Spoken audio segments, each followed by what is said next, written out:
Hey everyone, it's Dr. Mike, Bowtie Vet Guy. Today I'm going to show you how we look inside your pet.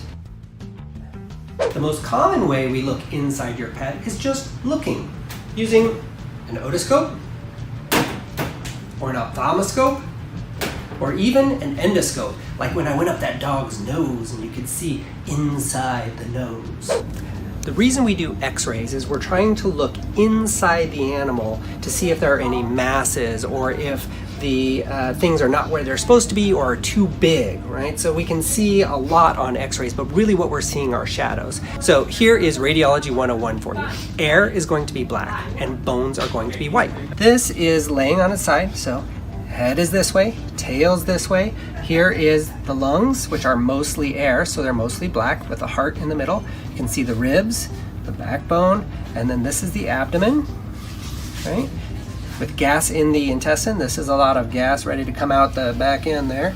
And then you have the urinary bladder, intestines, kidney, and liver. So we try to get a 3D view, one this way and one this way, so that we can see as much as we can.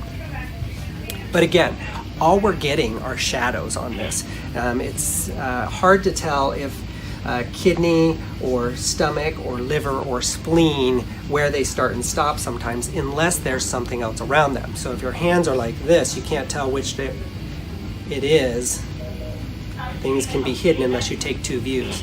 And if the two things are the same density, they're going to look like one thing. So if there were fluid all in the abdomen, it just looks all the same. You can't make out anything. The reason we can see the kidney right here is because there's fat around it. And fat and soft tissue, like a kidney, are different densities, and that's why we can see it. That looks like a sewing needle. You can even see the little eye there. That is in that belly. That's good. And with ultrasound, we're looking at something completely different than we are with x-rays. With x-rays, we like to see the shadows of everything. But with an ultrasound, we can actually look inside the internal organs. Is the stomach the thing that you can see that there is some gas? Some gas in there? That is the stomach. And if we go through here, we are going to be able to see the gallbladder. Gallbladder, because liquid is going to be black on this. Two other things that we might recommend are MRIs or CT or CAT scans. I know. MRIs look at very fine details. If we're looking at, say, the spinal cord or inside the brain, we'll use an MRI for that. All right, your body's made up mostly of water, which has a lot of hydrogen atoms in it. And what we do with an MRI is we take a big magnet and it takes all those protons in the center of those hydrogen atoms and they're spinning in all different directions. And with the magnet, it lines them up. So they're all spinning in the same direction.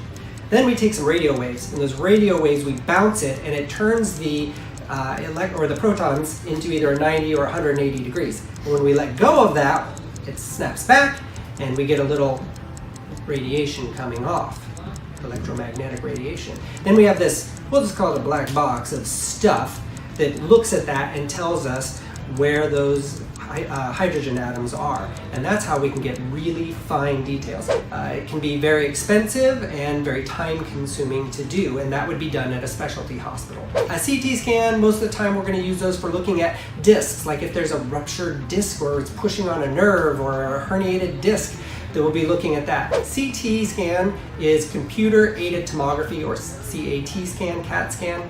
That's where we take a bunch of x-rays around your animal. They're going to take a whole bunch of them, then they use a computer to put that together and look at a 3D model of it, so we can look at the whole thing in sections. CT scans are great for looking at bones, MRI are great for looking at bones and soft tissue. MRI a little bit more expensive. The last thing we don't really use in veterinary medicine, but you may have heard of, is a PET scan, PET scan. I know, every scan we do is a PET scan. A PET scan is a positron emission tomography, and that's where they're going to give a radio labeled, usually either fluorine or oxygen, and they're looking at where those molecules go in the body, and they'll use that in human medicine to look at very fine structures in the brain, or even where you might find tumors and where those tumors are, looking at the whole body. We don't really do that. Thanks for watching, everyone. I hope that answers all the questions you have about how we see inside your pet with our X-ray specs. Be sure